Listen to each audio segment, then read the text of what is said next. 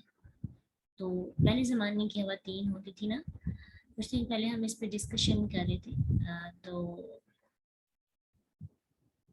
یہ بات ہم نے آبزرو کی کہ جو پہلے زمانے کی مائیں ہوتی تھیں، جب بھی خامد کے آنے کا وقت ہوتا تو خود کو فریش کرنا شروع ہو جاتی، اچھا سا شاور لیتی اور اپنے سر کے بال بناتی، پھر بچوں کو بھی محسوس نہیں کروانا کہ وہ کیوں ایسا کر رہے ہیں، بچوں کو یہ محسوس کرانا کہ ہم کام کر کر کے تھک گئے ہیں تو اب ہم فریش ہو رہے ہیں، اور ایک غیر محسوس انداز میں وہ سب کیا کرتی تھی۔ اب تو آپ سمجھیں کہ چھپے چھپانے کی تو ضرورت ہی نہیں رہتی، اور بہت زیادہ بہادری آ گئی ہر چیز میں، ہر چیز بیان ہونے لگی ہے، اس لیے کوشش ہو کہ اس چیز کو ہم، اس نصیحت کو ہم لیں، اس سے بہت زیادہ فائدہ ہوتا ہے، ٹھیک ہے۔ اور جو خواتین نہیں ایسا کرتی تو ان کو نقصان بھی ہوتا ہوگا، اگر آپ کر کے دیکھیں تو آپ کو زندگی کے اندر،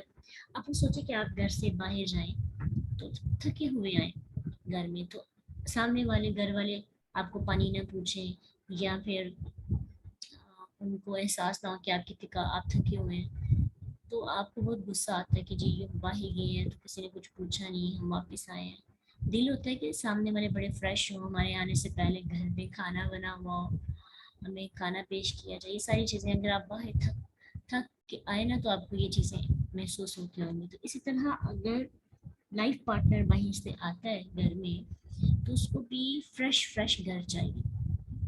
اگر آپ کے بچے ہیں تو بچوں کو بھی یہ تربیت دیں کہ آپ کے جب فادر آئیں تو آپ کو ان کو ان کے سامنے زیادہ جو ہے بعد میں آپ ان کے ساتھ شرارتیں کریں، لیکن جب وہ انٹر ہوتے ہیں تو ان کی تھکاوٹ کا خیال رکھتے ہوئے سب سے پہلے ان کو فریش کرنے کے لیے گھر کا ماحول بھی بہتر ہونا چاہیے۔ نہیں تو وہ رام و سکون والی کہانیاں آپ نے پڑھی ہوتی ہے نا، اکثر گھرانوں میں وہی حال ہوتا ہے۔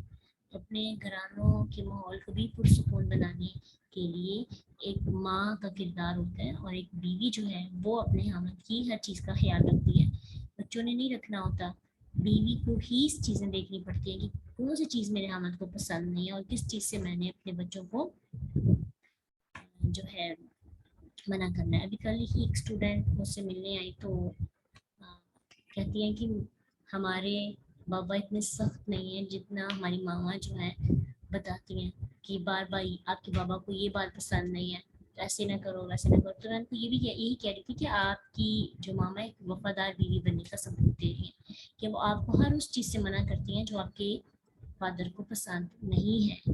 تو یہ ایک بہترین بیوی ہی کر سکتی ہے کہ جس کو بجائے اس کے کہ بچوں کے دل میں فتور پیدا کرنے کی کہ آپ کا باپ تو ہے ہی سخت، تو بندیاں لگا رہے ہیں، یہ چیزیں کر رہے ہیں، ایک خامد کو اچھے طریقے کے ساتھ اس کے پیغام کو پازیٹیو وے کے ساتھ پیش کرنا ایک اچھی بیوی، ایک سمجھدار بیوی کر سکتی ہے، ٹھیک ہے، جو بجائے اس کے کہ بچوں کے مائنڈ کے اندر سختی یا پہ بندی کا کانسیپٹ پیدا کرنے کی بجائے کیا مائنڈ میں چیز بنائے لوگوں کے کہ یہ ایک بہترین باپ ہی ایسا کرتا ہے، ٹھیک ہے۔